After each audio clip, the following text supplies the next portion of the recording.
I'm beginning to think there's not a single thing on this planet we can eat. Well, by this time tomorrow, we could be back on board the Enterprise, and you can plant yourself in front of a replicator with a knife and fork. Remember that Vulcan dish I promised for breakfast? Well, it's just... You hate having breakfast with me. That's not true. Yes, it is.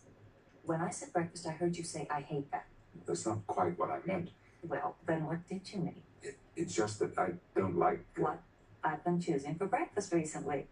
You see, I think that breakfast should be a simple meal, and recently you've been ordering these elaborate things. Coffee and croissant. That's all you really want, isn't it? Coffee and croissant. Well, why didn't you just say so? I didn't think it was important. You don't like those elaborate meals either. No, I usually prefer something simple myself, but I thought you might enjoy more variety. Well, I guess it's coffee and croissant for both of us from now on.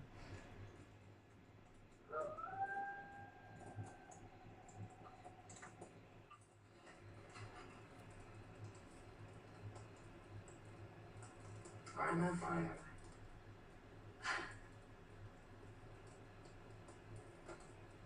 There's something about the flame, the smell of the smoke. It always seemed to me to be intoxicating somehow.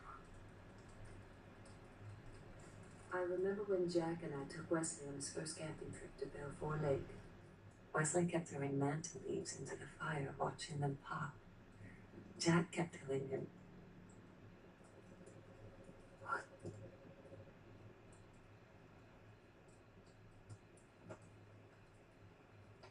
Jean-Luc, I heard you. Don't push it away. When I said Jack and I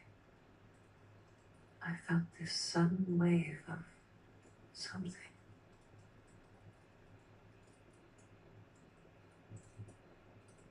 I didn't know you felt that way.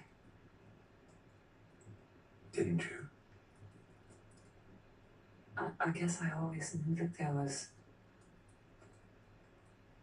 an attraction between us right from the start, but I never knew how strongly you felt.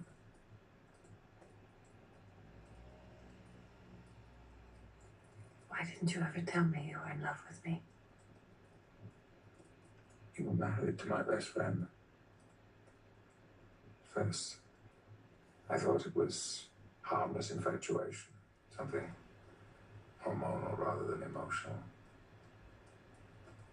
Then when the months went by and the three of us began spending more time together, I realized that it was something else.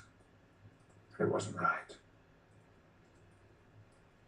But although I would never act on it, I couldn't help the way I felt. And when Jack died, you felt guilty. I felt guilty before he died. Having feelings like that for my best friend's wife. And then later, after the accident, I promised myself that I would never tell you how I felt. It would be like betraying my friend. That's why you didn't want me on the Enterprise 7 years ago. I didn't know how I would react.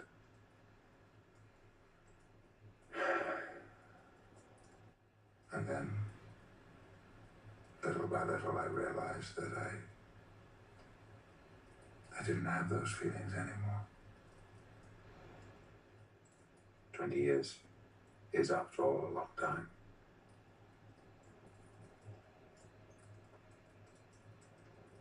And now we're friends. Yes, friends.